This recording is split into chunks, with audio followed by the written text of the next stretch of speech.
This week on Not Another Shooting Show. Which gay bar and how much coke was there last night? I was 1 second behind you, and we shoot 40,000 rounds difference.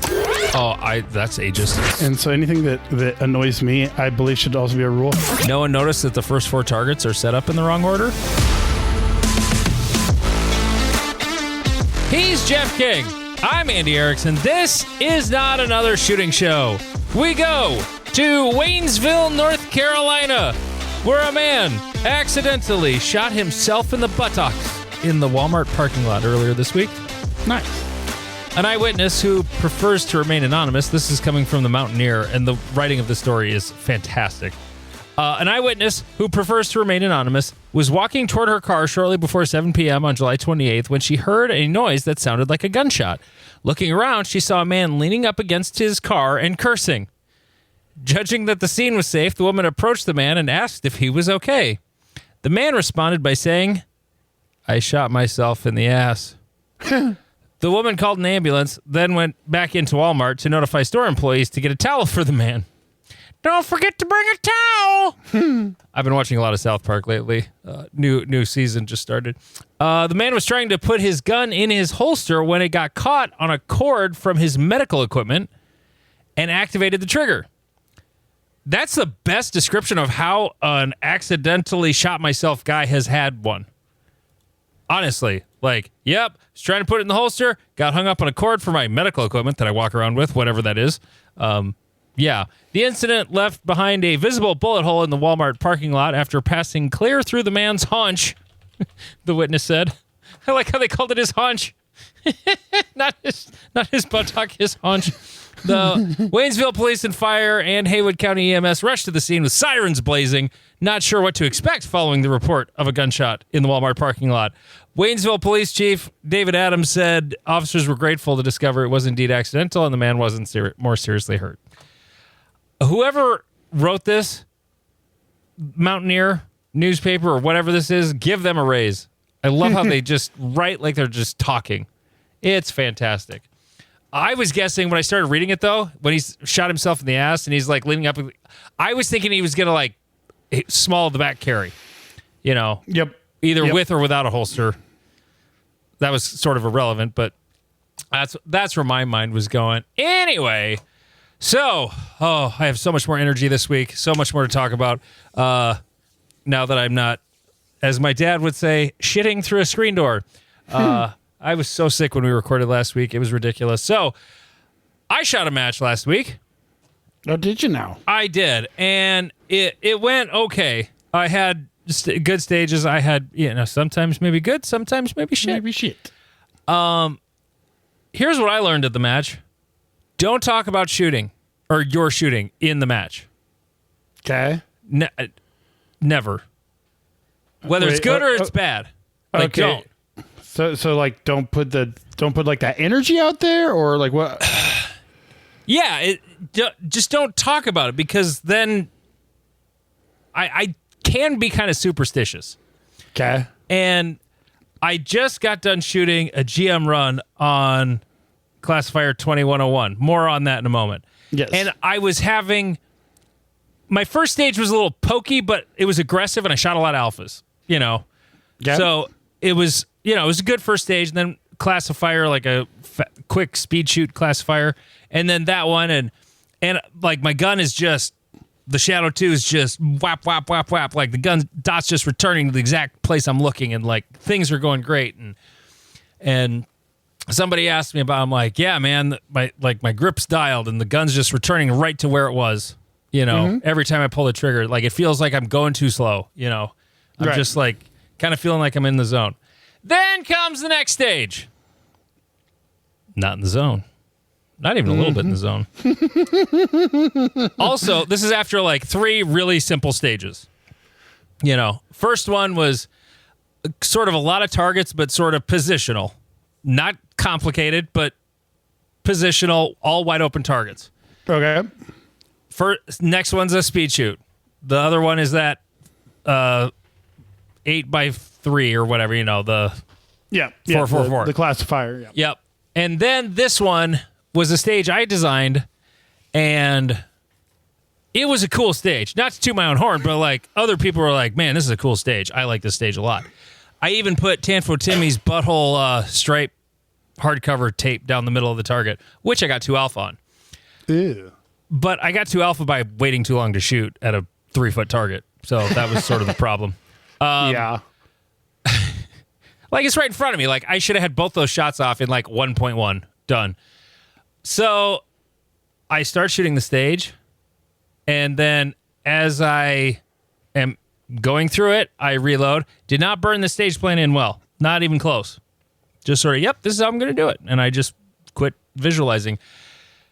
After I leave the 2 targets on the right, now I'm going to shoot the rest of this on the move. This is the example where Jeff is correct, where shooting on the move is not the way to do it, because there's a mini popper and there's targets that are far enough away where, yes, you can hit them, but are you likely to get deltas? Yes.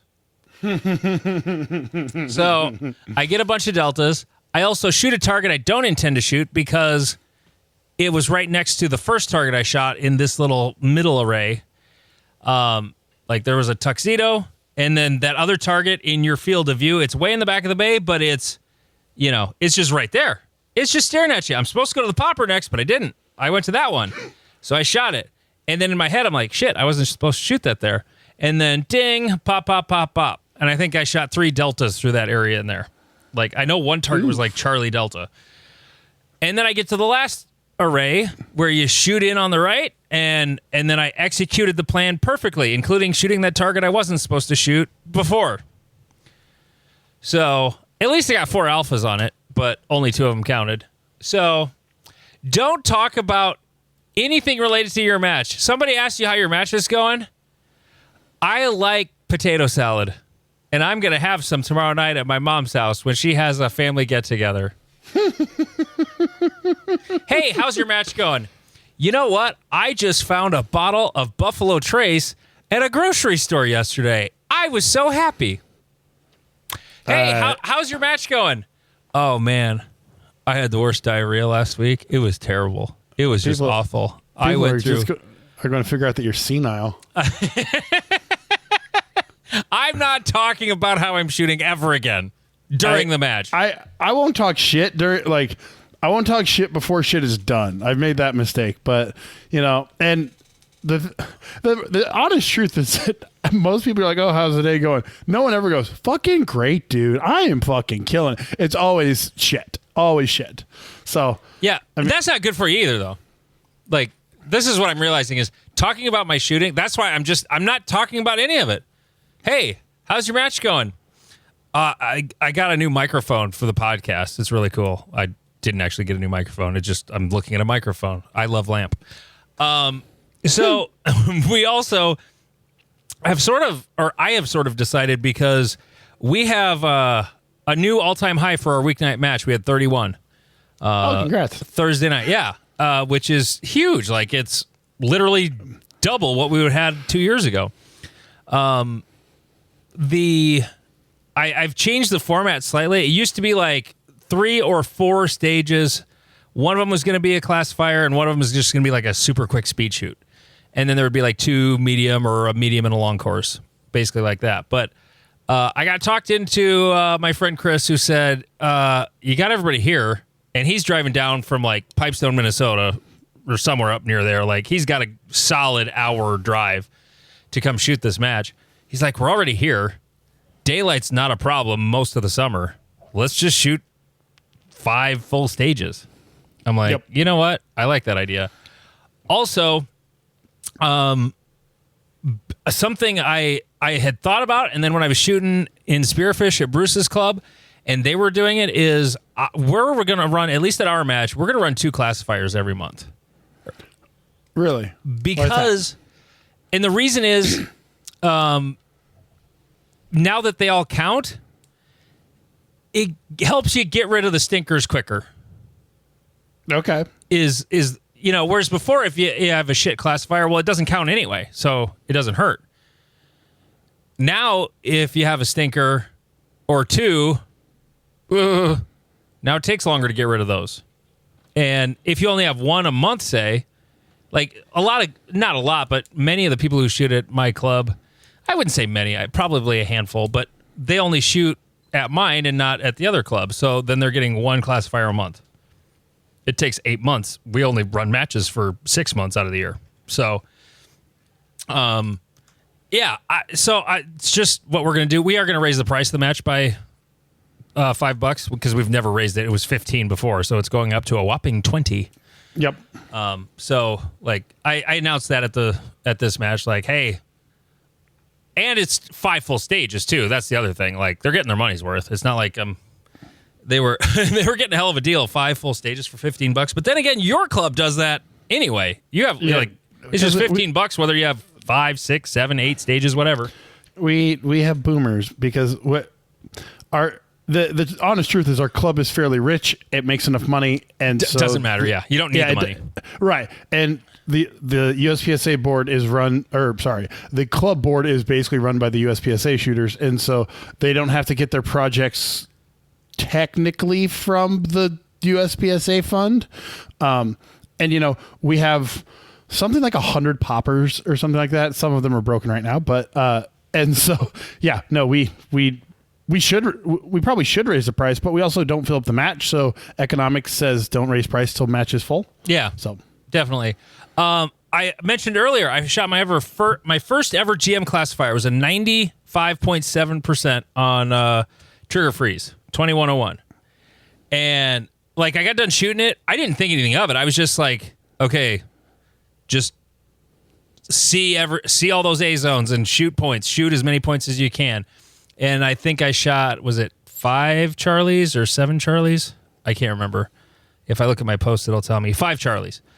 I shot it pretty good. 7.76, 14.1 something. Jesus. Hit factor? Yeah, 14 hit factor. I do like that hit factor. Yeah. No, when they showed me the hit factor, I'm like, oh, Jesus, 14. That's good. And then I looked it up. I'm like, holy shit, I got a GM classifier. And so I'm kind of proud of it. I posted it on the Reddit. And it was my second. It was going to also, between the 2 classifiers, it was going to bump me to M for CO. So it'd be my second division I make master in. But wait, there's more. Now, I'm glad this happened. I'm glad I posted it, and I'm glad this guy commented because I look at this comment from Ready, Stand By, and he said, no one noticed that the first 4 targets are set up in the wrong order? And I'm like, what? Wait, what? And I go look at the video, and then I look at the diagram. Fuck. And it's not like it's just like, oh, what's the big deal? The very first closest target is wide open. That's a big deal on your draw on that stage. Like, that definitely saved me time having a wide open target. So It's not set up correctly. So I had already uploaded the scores today, but I forgot to sync it to my phone, so I couldn't fix it. And so then luckily, my friend Nick, he couldn't get into the gun club because he lost his card. So I'm sitting at church running sound. He's like, can you let me in? Yeah, okay. So I let him in over the internet. And I'm like, hey, before you leave, go grab all 3 tablets that we used the other night from the clubhouse because I need to fix some stuff or whatever. So he brought them back to town for me, so I didn't have to drive down to Canton to go get them. But anyway, so unchecked the box that said classifier in that stage, re-uploaded the scores, and now I emailed everybody too and just said, hey, that stage is not going to count as a classifier for anybody. It stayed in the match because it was fine as a stage. It just can't be a classifier because it was set up wrong. Because it was set up wrong. So, and the guy who did it came up to me at the, we had an RO class at my club, and he was just out there shooting Saturday morning, and he's like, I'm so sorry. He's like, he set it up, and he was looking at it from the backside, and he just did it in that order, except from the backside. So they walked up to they set the back targets first, and then they were coming forward, and that was how it happened, and I didn't notice it either. It was what it was. It was a mistake. But we're going to run that fucker at the next club match I'm at. So, yeah. It's not a warm up stage if you make it wrong. So literally, you could do 2 stages. One is that one, which isn't a classifier because of 2 changes, and then next stage is that classifier. Yeah. Oh, yeah. There you. Well. There's nothing in the rule books that says you can't do that. No, Like, there isn't. That's kind of lame, though. Like, I would rather shoot a different stage. It's extremely lame. Like, it would be better to do with like a small one, because like we shot the one where it's like 2 small poppers and 3 paper targets, and you shoot. The paper, reload 1807. steel. Love that one. Yeah. So if you want to be a dick, you just reverse it, and so it's like 3 big poppers and 2 paper. Yeah. And so you get and you reload between them, and so you get warmed up before you go shoot it. It's a dick move, and it's really stupid, but it's not illegal. No. I wouldn't do it, but I like your thinking. That's clever for sure. Hey, if you ain't cheating, you ain't trying. Right. I was looking back at. Oh, by the way, fucking Kian won the match. Oh, Asshole. fuck that guy. I know. Totally fuck that guy. You're not fucking with his head enough. This dude Carson that just moved to town, he moved here from Rapid. Yep. If he hadn't had a death jam, he still would have won the match. But he had a death jam, lost like 5 seconds, and the guy still. I think he had like a mic and a no shoot on the match. Yep. No, he had 2 no shoots, no misses, but he had 2 no shoots, and he still got, was like 3% behind Kian plus the death jam. So he was 3 seconds behind him, but like he lost a good 5 or 6 on that jam. So. Yep. He was in my squad today, so I shot with him. Oh, he went down there. Yeah, he's a good dude. Well, I think his dad shoots at our club. Fuck boy, isn't he? Yeah. His dad is down there. Yeah. Oh, I didn't know that. Yeah, he was at our RO class yesterday. Yeah, I didn't either. His dad's been coming to our range for a while, and so it threw me off. Yeah, no, that dude will, like, if he keeps at it, he'll, like, he could be like, yeah, he's gonna be a GM soon, and he's gonna be really, really good, like really good. Kian, you might be good if you just keep your head out of your ass. Anyway, he loves to shit talk me. That's why I'm shit talking him. Anyway. Oh, that's dangerous, child. Oh, you young and you don't know how this game works. Yeah. Let's go. Yeah, well, he was giving me shit right away, and this dude Chris, he goes, "Oh yeah, you won that one, Andy. How many club matches have you won?" Yeah, you won one. Okay, good for you. Or the classic. Where'd you finish at the last major? Oh yeah, that's right. Oh, yeah. Okay, so you shot a match. I did today. Are you not going to talk about your DQ? Oh story? yeah. Sorry, I had one more thing for my match. We had another newbie that, according to the rules, should have DQ'd but didn't because newbie. This dude had actually emailed me earlier in the week, and so he had just asked questions about like what division, because that's the thing that most people get confused by, like what class do I sign up for, because it just says U, it doesn't say unclassified. Right. So I think I'm going to do a custom form next year for our matches, and I'm just going to like spell out unclassified. But anyway, so he's got a Shadow 2, brand new Shadow 2, factory grips on it. No dot or anything, just iron sights. And so he's shooting limited, and he's like, so what? He was just asking, like, why limited, not production, and blah, blah, blah. I'm like, well, you could. It's just, you don't, how many mags do you have, blah, blah, blah. And then, and I asked him a question about the gun, and I can't remember what it was. And I'm just expecting him to tell me. Right. And we're standing there in the parking area. Now, it's not really the parking area. We just call it the parking lot. It's the big area between the clubhouse and the bays. And he pulls his gun straight up out of the holster. Oh, Jesus. And again, didn't do anything unsafe, just broke the rule. Yep. And like the gun kit went straight up, and I'm like, no. And he put it straight back in the holster. Nice. And this is all before the match. And yeah. So, no, I did not. If he points it at me, yeah, he's done. He didn't point it at me. Kept him in the match. He had a good first match and everything was cool. But I and this is a my fault thing. I'm going to add to our practice score because we have so many new shooters at our matches now. I'm literally going to I'm going to write an article basically for coming to your first match. I'm sure there's others out there on the internet. I'm just going to add it to our gun club's website and shooting your first USPSA match. And don't take your gun out except at the safe table. Yep. Don't do that anywhere.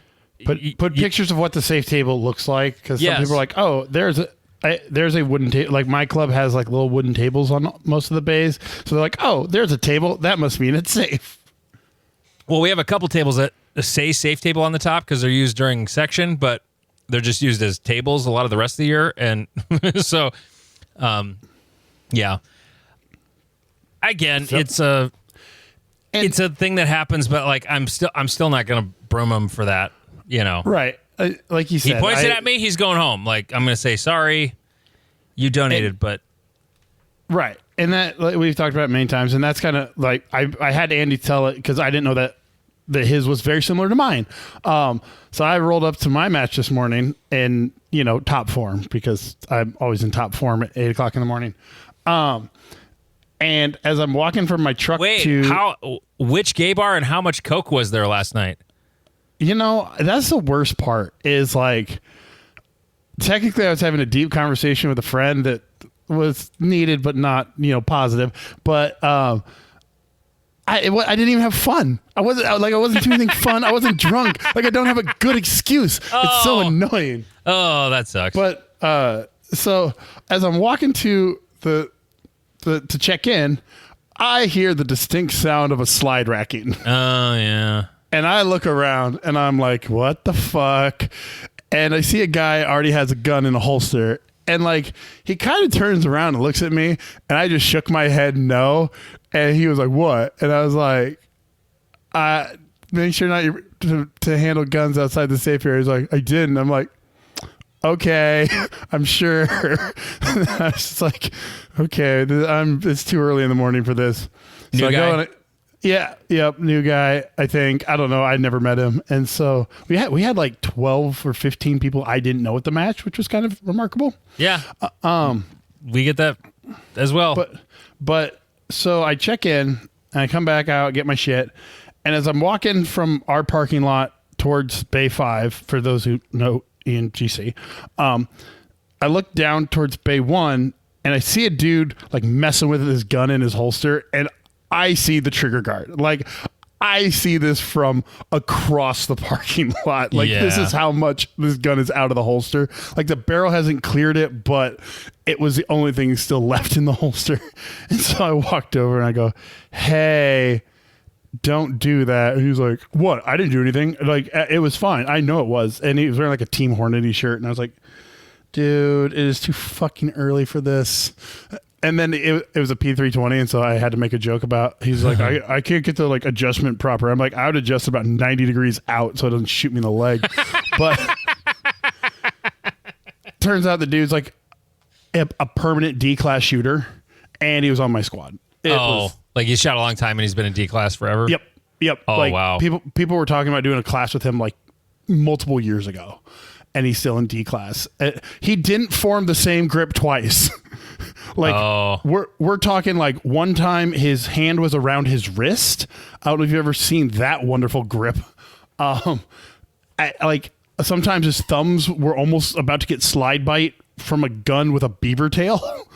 It was remarkable how many different grips this dude fucking pulled out. But yeah, so those are my two possible DQs that I probably could have called, maybe should have called, but didn't call. And then there was the real DQ. Oh, there was a real one? There was a real one. I luckily didn't witness it. So we have an old codger at my club. Nice enough guy, but he, that like old wise person that you're supposed to turn to for information? He's not that guy. Mm-hmm.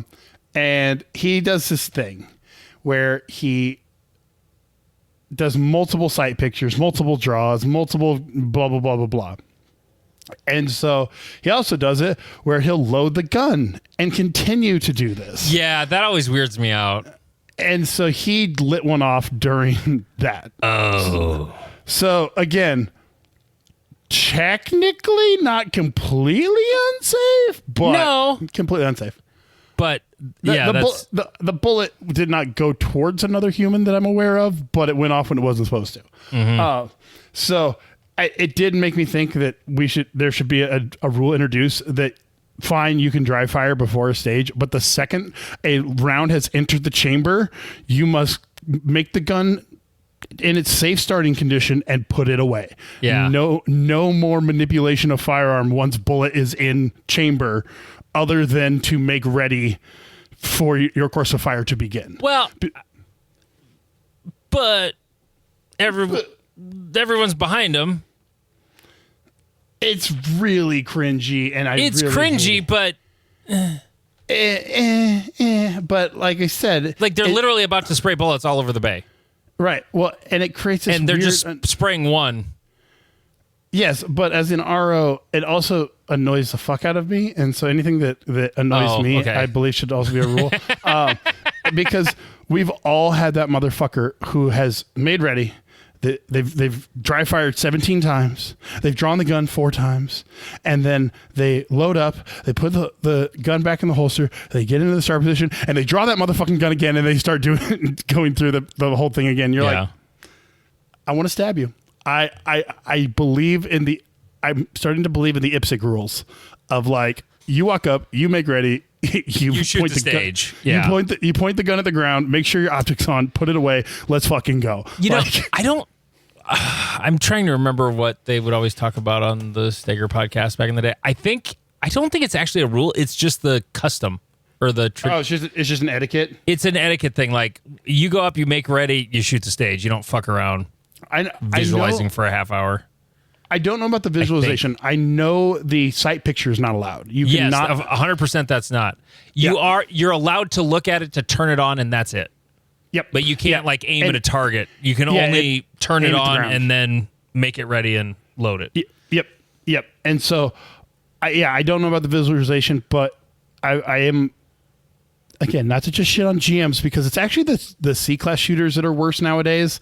Like most GMs kind of like, all right, do the thing. All right, boom. All right, we're ready to go. Yeah, they might take a little bit longer time. I do that once in a while on a complicated stage where I'll do that one last visualization, but it's literally like a 2x visualization. It's just literally running through my target order again, and then I'm ready to go.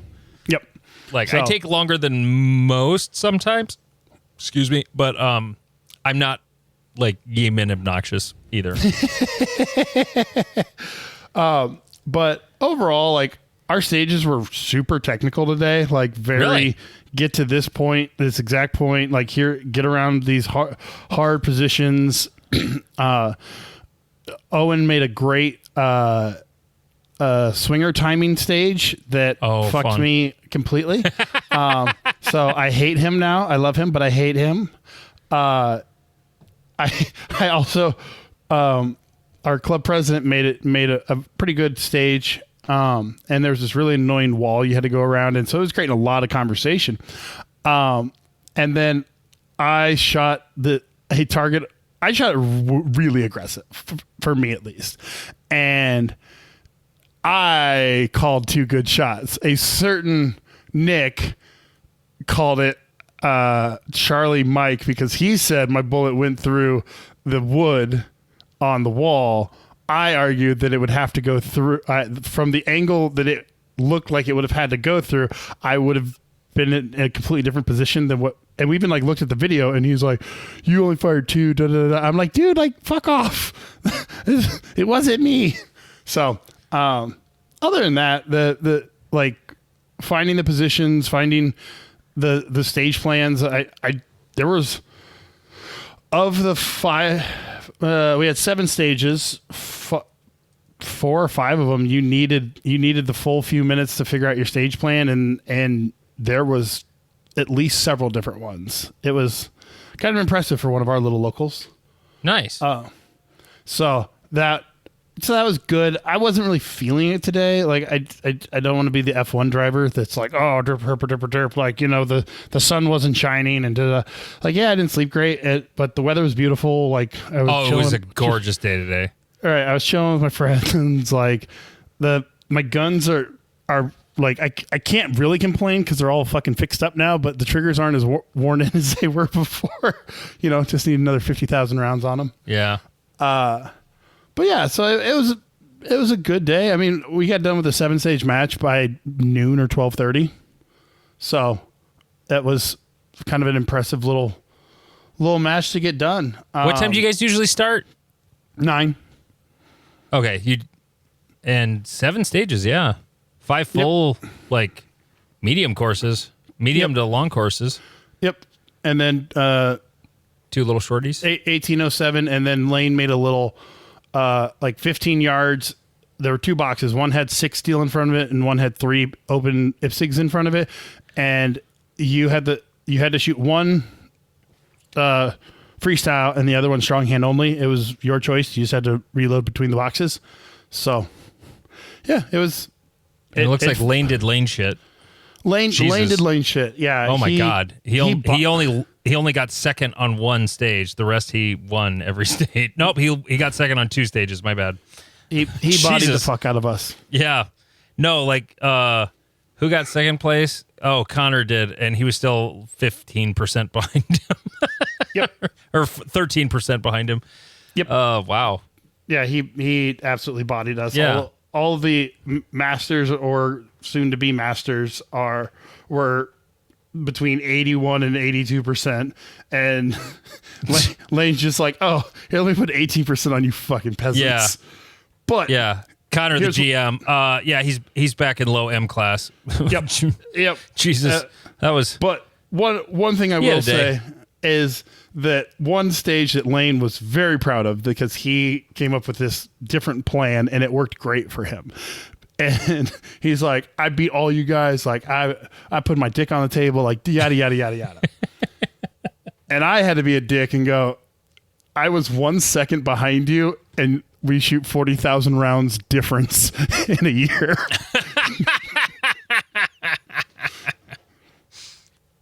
He told me to shut the fuck up.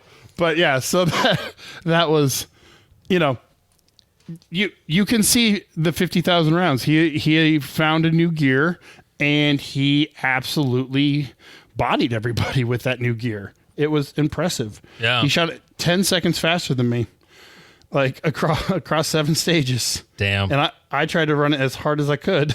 And he was like, no, absolutely not. Go ahead. Oh. And then at the end of the match, we were eating cupcakes because it was Tom Engel, our club president's birthday. So they brought cupcakes. And a one John Anderson showed up. You mean the guy who lives in South Dakota? Yes. Oh, he didn't down shoot here. though. No, he was playing with Joel, and I made the joke because someone was like, "Oh, who's that?" And I go, "That's a man who won USPSA." He's like, "What?" And I was like, "He left. He retired. He went on to other hobbies." And he's like, "How the fuck is that winning?" And he does house projects now. Yeah, he goes on bike rides. He hangs out with his wife. He shoots his guns for fun. Like I don't understand this concept anymore. I don't either. I got friends that are like, oh, let's go to the range together. Like I'll bring my 3 buddies. We're all into guns. Like let's go. And I'm sitting here going, are we just gonna have like a bunch of guns on a table, fire 1 mag out of each, and then call it a fun day? Because like that sounds horrible to me. Unless they're incredibly interesting guns. Right. If you broke out can be interesting, but it's gonna be Jeff's P90. There's going to be an M1 Garand on the table. Hell yeah. There's going to be something full auto. Right. Even like if you brought out like a double barrel shotgun, I'm like, okay, yeah. I could fuck with that. Next time I'm down there, like I've got a double barrel shotgun. We'll bring the double barrel shotgun and we'll go. We'll bust some clays on your one trap at ENGC. Right. Your sad trap. It is so weird that we have no trap culture whatsoever. None. You have this one trap that's basically used for like hunter safety courses or something. I don't know what it's used for. Yeah, I don't even know if the box works. Like I think I've seen people there, but I think they just throw them. But yeah, if you are bringing super cool, if you're like, dude, I have this AR and I have an AK and I'm like, I also have those things. Like they are not as interesting as you think they are. Mm-hmm. And most giggle factor stuff is not a long-term thing. So like Joel let me shoot one of his suppressed Walther PDPs or something like that. And yeah, for one magazine, it was cool. And then I was like, I don't have any interest in shooting it again. Yeah. Like it was fine. Like I wasn't upset or unhappy that I got to shoot it, but it also did not rustle my jimmies enough that I went out and bought a $600 suppressor and a threaded barrel.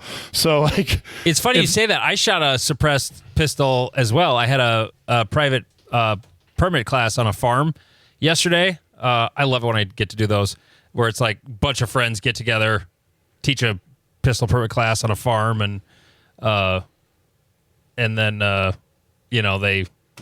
it's just so laid back. It's so fun.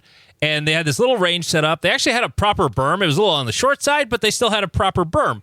And this guy that put on the class, or that organized the class, his sister, who's like college age, was shooting his suppressed VP9 with a big old 9mm can and a dot on it. And she knew what she was doing. Like, it's hard to shoot fast with a can on it.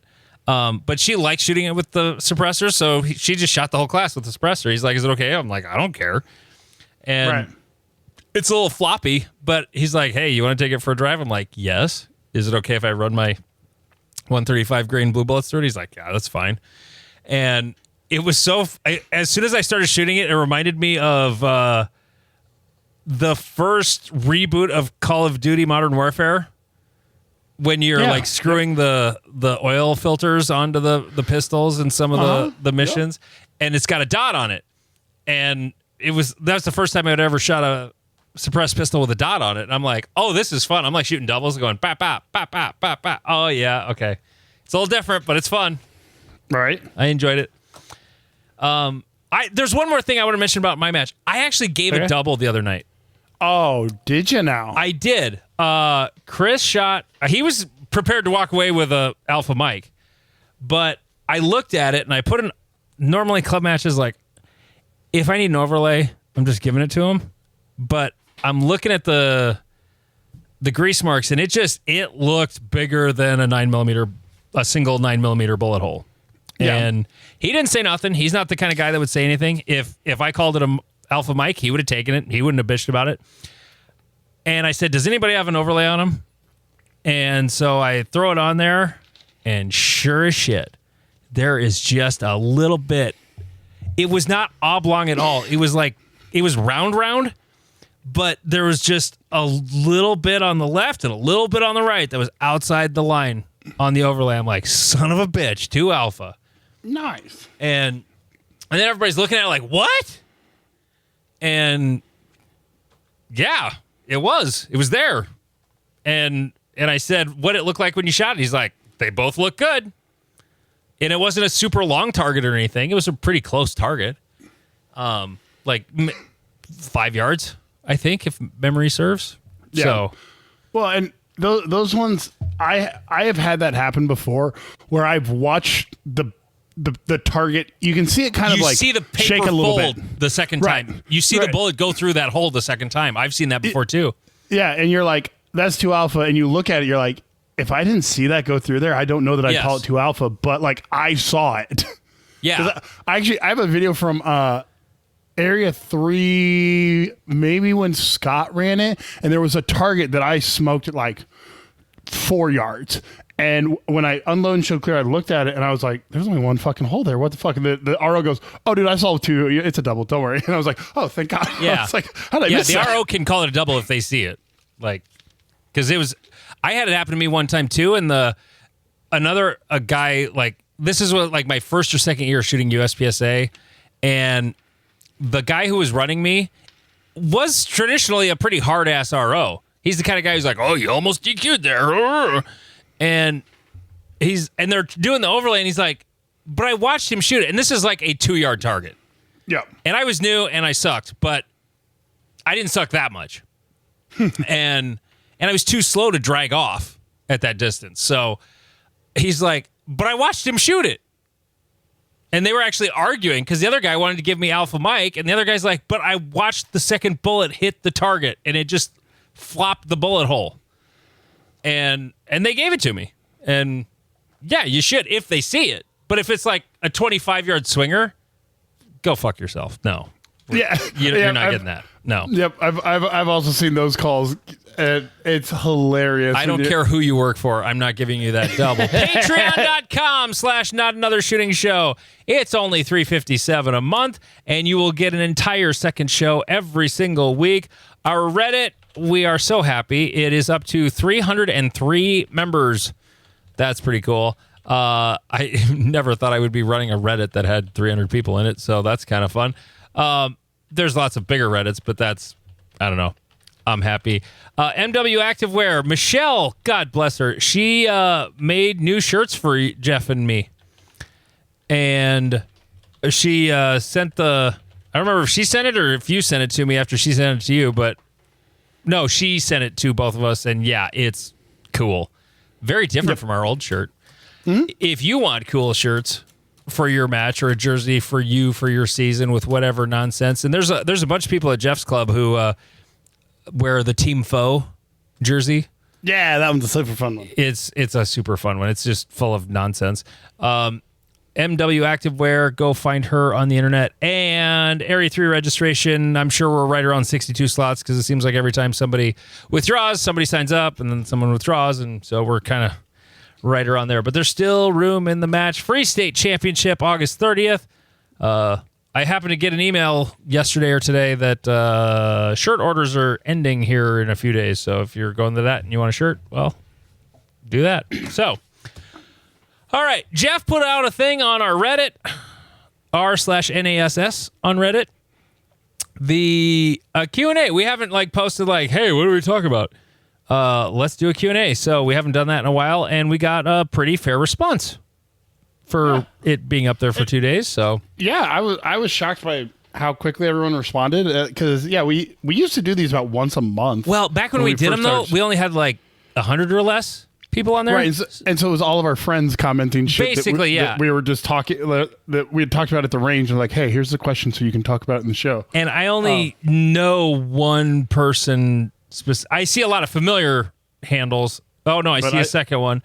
I see actually know. That I've never. Yeah, I've seen several that I don't have a clue who they are. I see some familiar names like Nouns and Verbs. Yep, they're an OG. Mountain Speaker 451. Yeah, Brian was on there, Aaron was on there, but they were the only people I actually know. Anyway, let's go through them, Jeff. So, okay. How do I, Single Stack Life, how do I promote a club culture to get people to help RO and run the tablet? Last month, I was the only RO on the squad and had 4 brand new gun owners. Plus, it was 95 degrees with a heat advisory. Oof. That's your situation was rough. So there's two. Let's focus on the running the tablet part. The heat's sort of its own thing. Right. So the first thing is if someone has been to more than 3 matches and they're under the age of 50, give them the tablet. Oh, that's ageist. Yes. And people above that apparently don't. They'll text you and send you Facebook conspiracy theories every day and tell you and type out entire arguments with you for hours and hours and hours. But you hand them a tablet and they're like, I don't know how this thing works. Yeah. And you're like, you press buttons or you tap the screen, it's just and things happen. It's just like writing comments on Facebook. Yeah, pretty much. And so the honest truth is, in the moment, especially, give it to them. Be like, I need help. Take this. Or if you're a dick, put it on a table. Put it on whatever is in the bay, and put it on the ground and go. Someone grab it. We're not doing anything until someone grabs it. If it's that bad, you need to shame them. You need to force them into the position. That was a mistake I made early on running matches. I'm like, where are my ROs? Yes, you got to have ROs on your squad. I always make sure I have at least 2 or 3 actual experienced ROs on every squad. Yep. Beyond that, there are matches where my own club matches where I have not touched a timer or tablet because. And I wish I could take credit for it, but it'll be someone on my squad will just hand the tablet here, you do it. Yeah. To somebody newer. And they're like, I don't know what I'm doing. It's like, okay, you go 1, 2, 1, 2, 1, 2. Oh, there's a procedural. Okay, that's complicated. We'll come help you. Okay. Right. Well, and also, so like my club is really bad about this. Is we have so many experienced people who are so used to working together that we kind of develop like a little system. Oh, you guys are psychotic when you score stages.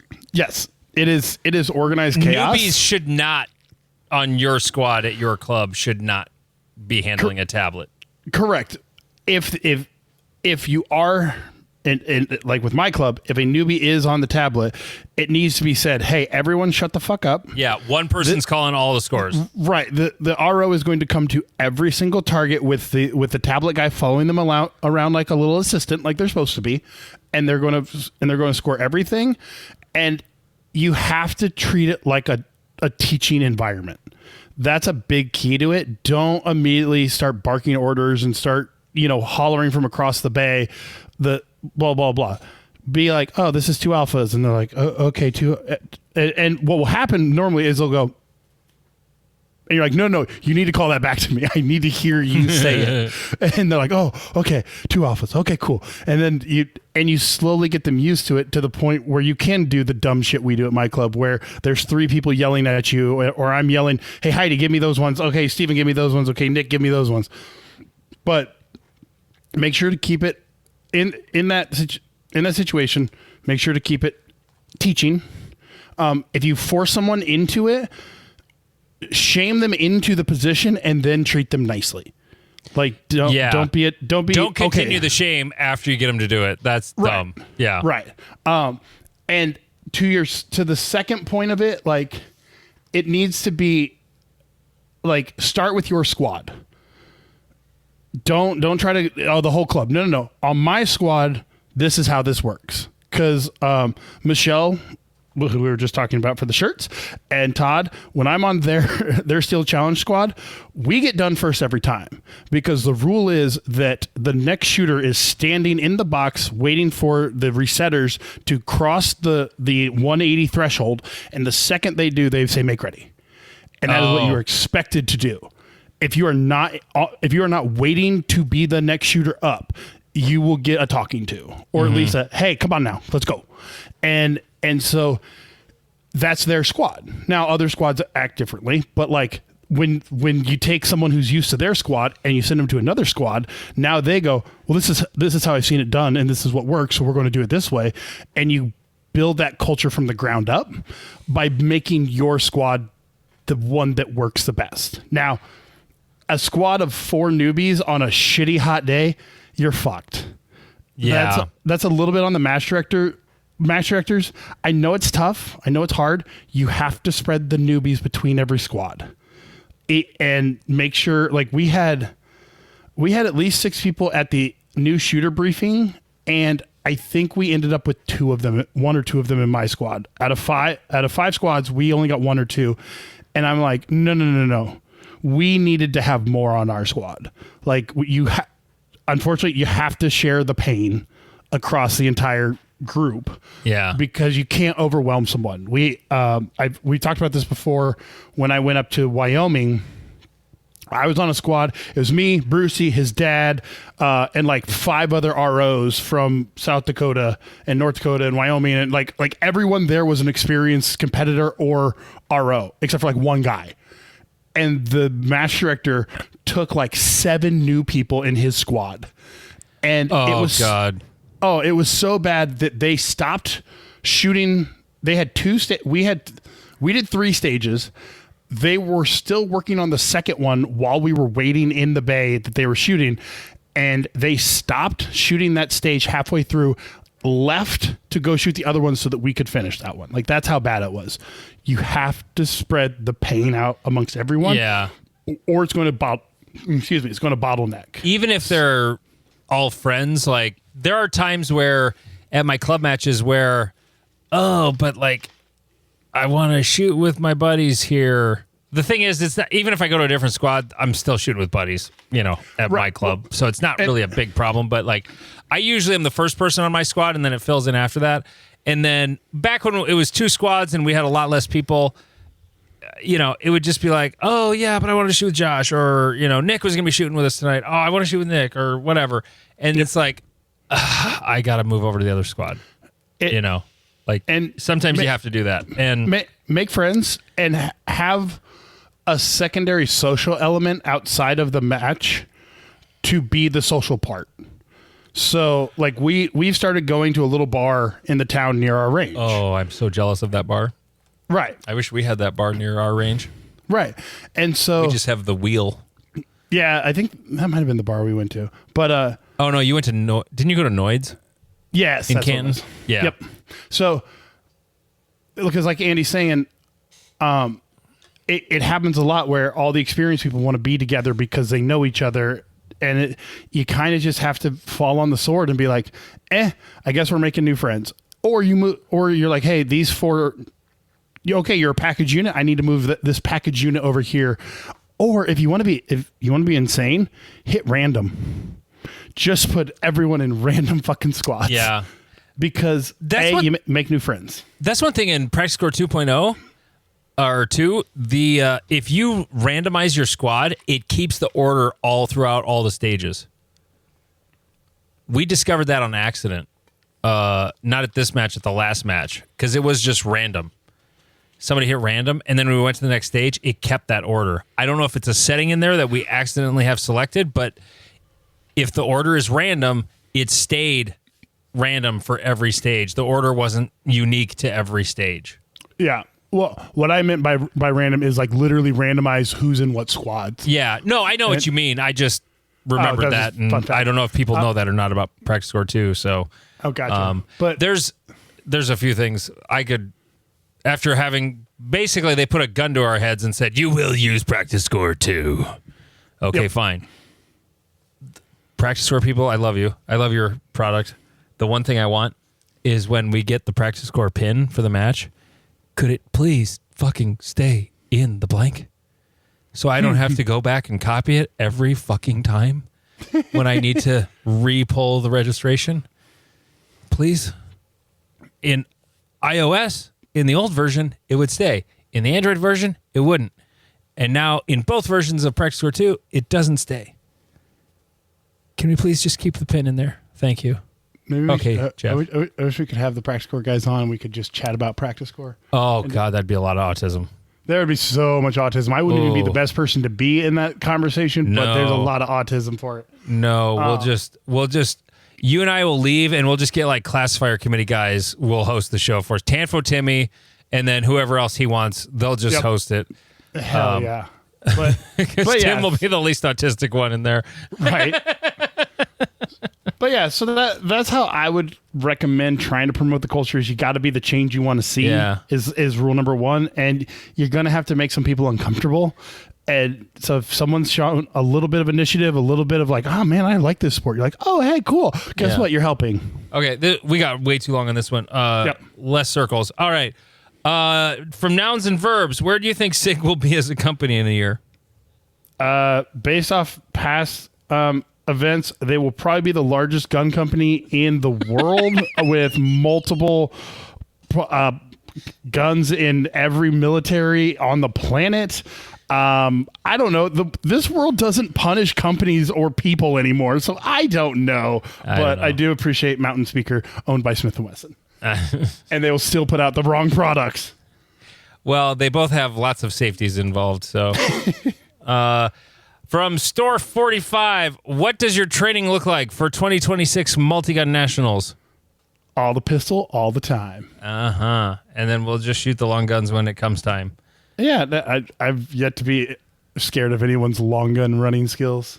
No, I think we should go next year, Jeff. Okay. We need to go. We need to put it on the calendar. It's going to be a thing. And...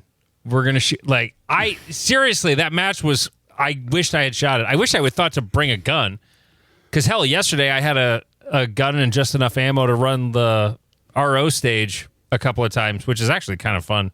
It's really hosey with lots of no shoots, and I shot a lot of them. But, no, the multi-gun match looked really fun. It really did. I think we should go next year. Okay. From Destroy All Trumps. How do you avoid burnout as a match director? My 1-year anniversary of starting a match is this month, and I'm feeling like the juice is not worth the squeeze. I appointed 2 new assistant match directors this week to help. You're on the right track, dude. That was going to be my Literally, first thing. Just train, delegate. Like the next club match and my match. Hey, Josh, I forgot to tell you, you're going to have to run the match on August 28th because that's my wife's birthday. I ain't going to be there. So I forgot to tell you. I meant to tell you. Oh, he'll hear this before then, at least. So you'll unless there's a possibility I might change the date of the match to the week before. But if I don't change the date, you're going to be running the next club match at Canton. So. No, you literally just need to train. If I all of a sudden was in the hospital, there are people who could make it happen at my club, and they would. Someone would pick up the slack and make it happen. Yeah, there's no stage diagrams there because they were in my car when I got in the accident, whatever, blah, blah, blah. It doesn't matter. Like you can throw walls on the ground. They'll throw some shit together and they'll grab a classifier or two off the internet and boom. It's all about delegating. First thing you got to delegate the tasks you enjoy the least. And number 2, stop listening to people. Just stop.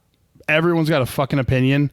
And it's just, you do what you do. And I have to disagree with you. Only in that, like, feedback is useful. Actually, I got a little bit of feedback the other night on our club match. I intentionally designed stages that are easy to set up and usually lots of open targets, not a lot of hardcover, no shoots. And my buddy Chris pointed out that this match is usually pretty hosey. There's not a lot of tough shots. And I'm like, huh? Oh, yeah, no, there really isn't. There's usually like 2 shots that are like 18 plus yards. Right. Or 2 targets. Just because our bays are smaller, the stages are simple. You know, the 2 classifiers were all super hosey. And so there was literally on the other 3 stages, there was 2 targets beyond 15 yards. So, yeah. Okay, that's a thing to think of for next time. Like, yeah, I'll still have an open target, but like, I'm going to find a way to set one up that is like 20 yards, you know, and have a few of them. That's constructive. This stage sucks. Yeah, that's not helpful. And so, that's the honest truth is it's not a long-term space for anybody because there's no benefit for you. No, if you're the leader if you're the one leading the charge in that match, then it's not up to you to run it forever, but it is up to you to make sure everybody else is learning to do the thing. Yeah. And is capable of like syncing tablets and setting up stages in practice score. And don't make that a secret. Don't make that like mysterious. How does that happen? It's really easy. Like a monkey can build stages in practice score. You just need a second person to help you count targets. Yep. Because that's easy to screw up. And start delegating simple tasks and tasks that bring you frustration. Like check in. We had 2 random dudes walk up and be like, hey, we wanted to sign up for the match. And it's like, fuck, okay, cool. Like, we'll figure out where to... Right.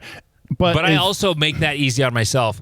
They just have to add them to that tablet. Yep. And we're going to roll. Like, exactly. Just add those 2 guys. They'll get sucked in when we sync at the end of the night. And also, like I said, learning to delegate tasks that frustrate you. Like one of the dumbest ones that I run into is when someone needs to come ask me a stage question when there's people who have been shooting the sport longer than me on their squad. Yeah. I'm like, you are adults that could have handled this. You didn't need to come get me. Now I'm annoyed. Like, that was one of the things that burned me out was getting a popper calibration question before I'd even put my gun on to get ready to start shooting. Like, I was like, are you fucking kidding me? And I looked at it and went, the popper's set wrong. Why am I in this conversation? Like, it's fucked up. Just fix it. Just fix it. Like, that was the answer. So that's my advice. What division is the easiest, from blundering curiosity, what division is the easiest to make A-class in? I'm not looking to change. It's just a shower thought. I think it may be single stack. Maybe but maybe with the new classifier system, the old one, single stack, was one of the hard ones. Yeah. I would say PCC because I see a lot of B and A class PCC shooters that don't impress me much. And so that's what right I now on August 5th, I'm going to say L10. Oh, because have they not been updated yet? Well, it did. It's active. Like it's hot. Like L10 is a hot classification. You can now, like, classifiers count. But new divisions are always a little easier. Yep. That makes sense. So limited 10. There you go. I think L10 probably. Yeah. I don't know. Yeah. You're talking to two guys who only shoot CO and LO. So. Yeah. Pretty much. Speaking of which, how dumb is my dream of making an A class an open minor? I don't think it's dumb at all. No, that is, as long as you shoot alphas, like, it's not a problem. No, like, A class with open minor, I don't think will be too hard. You're not going to be competitive at majors, but like on a classifier that is meant to be, 8 alphas. I've never shot a single round of open ever. And it kind of makes me want to just load up 40 mags and see if I can make... I'm already A class technically because I'm a master, but actually make an A class percentage in open would be kind of fun to try. Yeah. But I don't know what the next one means. I don't understand that question, so we'll go to the next one. We'll just move to the next one. Will Hunter's belt bounty convince other companies to put up real money more in line with other amateur sports? I don't think so, but I love it. I hope they do. Right. I don't think he will specifically influence them, but like those that find it and go, oh, that's clever, that's cool, maybe we should do that. We'll rip that off and do that too. I hope so. Yeah, it is a good system. Like I think it's a good advertising system because we're talking about it.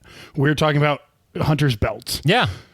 For another reason that is not just the belts, but more conversation is more better in advertising. So I think it's a great idea.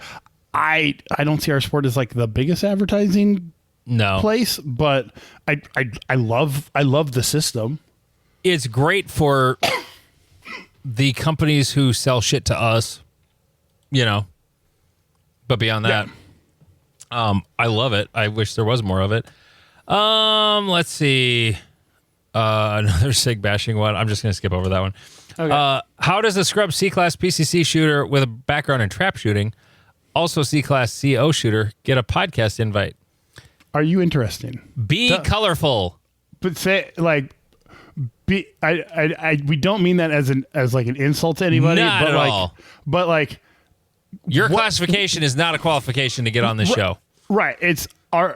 Can you come on and tell weird anecdotes about shooting, a freaking trap shotgun at a multi-gun match? Are you a storyteller? Are you a talker? Are you not just a talker, but like a storyteller? Like Jeff's getting better at storytelling, but not to throw you under the bus like on the air here, but like sometimes Jeff talks in a circle, and so after he's finished the circle, just kind of keeps going. And shot to the heart. And I know, but it's so true, dude. 100%. 100%, because I don't remember everything I said. but you said it twice already. So maybe. So when you hear me like jump to the next thing, that's pretty much where I was being polite, waiting for him to stop talking. Correct. That's basically it. Be colorful. Although we were like guess, and now we're like no guess. Wait, I forget if we've apologized or not. We do want to talk to all of you. Yes, we are just really disorganized, including all you busy. Foreign dudes with the gun thing. Like we haven't forgot about it. It's still in our rundown from week to week. We just suck. Well, this is our busy season. So yeah, like we're crazy busy. Over the winter, it'll be way easier. Yeah, because like if we're not shooting matches that week, we're playing. I mean, September is going to be a shitstorm. Oh, dude! Like I really want to. I've never been up to the Fargo Club, and I really want to go up there. But I'm like 2 weeks later, I'm heading to Rapid for a week and a half. Yep. For Area 3, and I don't like. There's shit I got to get done around the house too. Yep. So yeah, I don't know if I'm going to pull that off or not, but And now we're in the month of, hey, Free State's coming up, Jeff. Yep. It And, was just in the far, far away. Now it's under a month away. So Yep. And then Iowa's after that. And then I'm going to Turkey. And then Area 3 is after that. And I'm not going to be home in September is essentially what I'm saying. Oh, okay. So we need to start stockpiling episodes for September. Yes, and Steven needs to stop being mad at me. Anyways, Okay. So what from MK Dubs? What's the most recent breakthrough you've had? What breakthrough has continued to elude you? I don't know. Breakthrough, no. I haven't had really a breakthrough, but I have had a relearning. Like, here's the thing: when you don't actually train consistently, skills diminish. And I was getting frustrated because I wasn't shooting as well. And then I'd be like on the way home from the match going, hey, when's the last time you dry fired? Oh, right. You did it like once last week. You did it once the week before. Well, that's not a way to stay consistent with a grip or a sight picture or index or, grip, whatever. And then I started, I literally dry fire 10 minutes in the morning before work. And my dry fire in the last 2 months has been super basic, like basic bitch. I do draws for 30 seconds, just warm up on draws, I set my part time for 0.6, and do I have the sight picture done before then? And then after that, it's pretty much nothing but designated target as fast as I can. And I will alternate between I'm going to hit all the spots or I'm trying to get faster. And don't try to do both. And that's basically been my dry fire, and it's been working good. But super basic, super simple for a guy who doesn't have a lot of time. I have to be at work by 7, and I don't get off till 5:30. And then that doesn't, this time of year we work 410s, which I love because I have Fridays off, but it makes for a really long day. So that's it for me. What's continue to elude me? To shoot as fast as Craig Oakenfuss and actually hit shit. Mine's a little different from Andy's. Is that my most recent breakthrough has been my physicality. Is I got into okay shape. It's kind of gone the other direction lately. But you're just slightly downhill from where it was. Yeah. So I got into shape, and the sheer ability to run faster and be more explosive into positions was a breakthrough for me.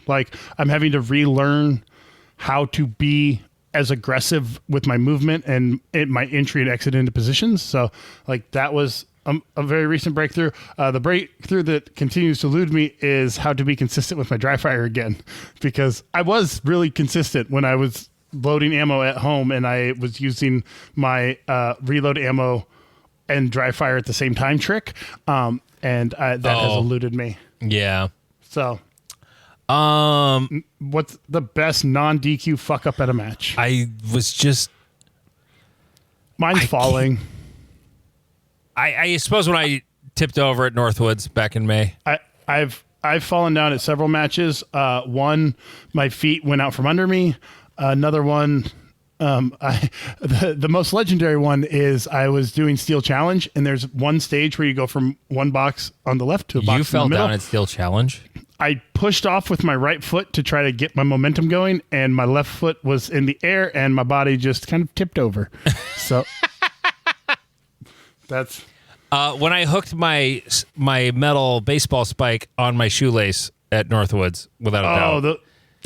That's always fun. Yeah, I'm telling you, people, my buddy Bert, he got the exact same pair of shoes I have. It's the cover of one of our podcast episodes. Whatever New Balance spikes I got. Metal baseball cleats are the fucking jam. I forget, though, they leave a lot of marks in the wooden floor of our clubhouse.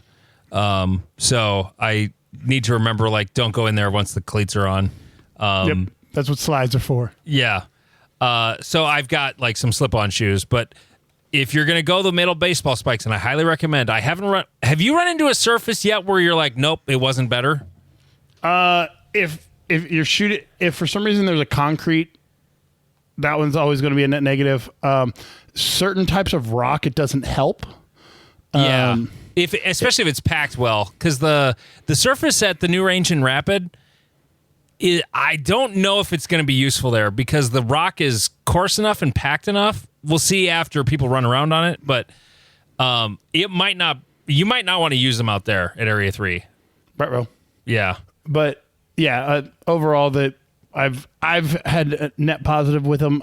I do bring my backup running shoes in case they're not good for, because like Area 3 used to have wooden platforms that you'd hop onto. Yes. And I don't know that I would want to hop onto those wooden platforms with metal cleats, but you only run into that every once in a while. Yep. So last one. Dirty B 0953.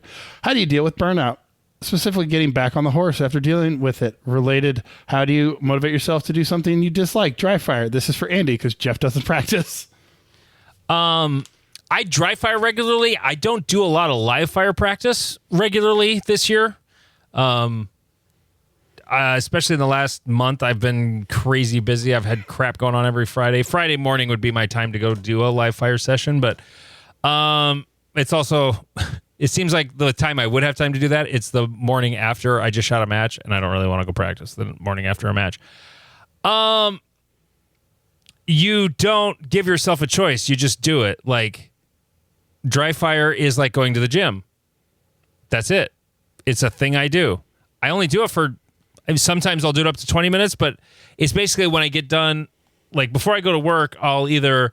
go for a hike up the steep hills because I'm going elk hunting this fall, or I go to the gym and I do basically a 20, 25-minute weight workout. And then I come home, I get into my work clothes, and then I come down to the basement and I dry fire for as much time as I have left until I have to leave for work. You just make it part of your routine. That's how you do it. For me, it's easier to make it part of my morning routine. If it's in the evening, it's not going to happen. There's distractions around. My family's home. I'm not going to get it done.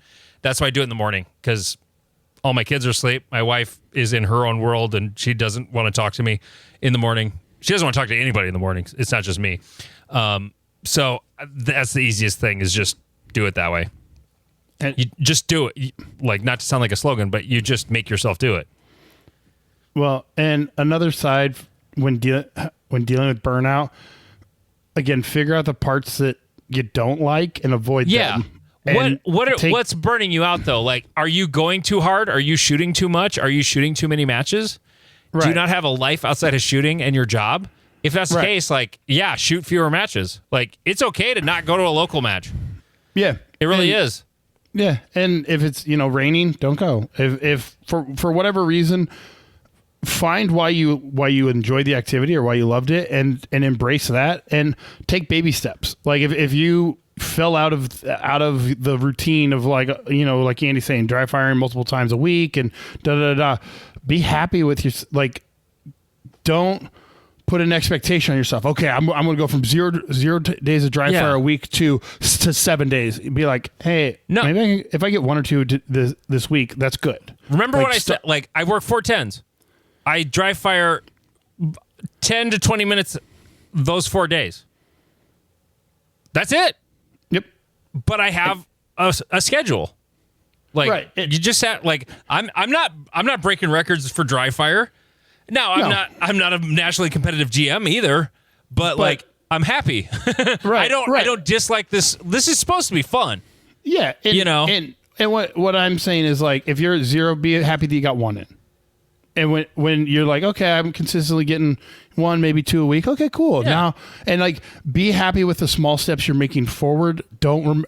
Because what happens with burnout, especially, is like, using the gym as an example. I used to be really bad about, like, oh man, like last time I was here, I was benching 315. So like, okay, it's been like 3 or 4 months, but I should try that again. And then you max out at 285, and you're like, fuck, I'm not even there. And you're like, okay, but you still lift to 285, so keep going. Like, so you almost have to kind of reset your brain to be like, hey, good job. Like, I'm good making it back here, and just find why you enjoy the thing. Like, even if it's supposed to be fun. Right. Avoid the stuff you dislike for a while. And then when you're like, oh man, I really like being competitive. Like this is fun to like compete with my buddies, or, oh, I've got a nemesis. Like, oh, if I can compete with him, well, I need a dry fire to do that. It's kind of like losing weight is hard. Doing an activity because you enjoy doing the activity that you also happen to lose weight at is easy. Yeah, definitely. All right. Well, there was our Q&A. How about that? We filled a whole show with that. We got a whole bunch for the next one then. All right. Well, thank you so much for listening, everybody. We really appreciate it. I keep forgetting, we've got T-shirts you can get on our website that say It's fucking Tuesday, which I'm not going to be an MNCO or an about to be MNCO this fucking Tuesday. It's fucking Tuesday. Nope, I'm still going to be A class because it happened. But you can get a t-shirt that says that, or you can get a Try Hard t-shirt at notanothershootingshow.com. He is Jeff King. I'm Andy Erickson. This is Not Another Shooting Show.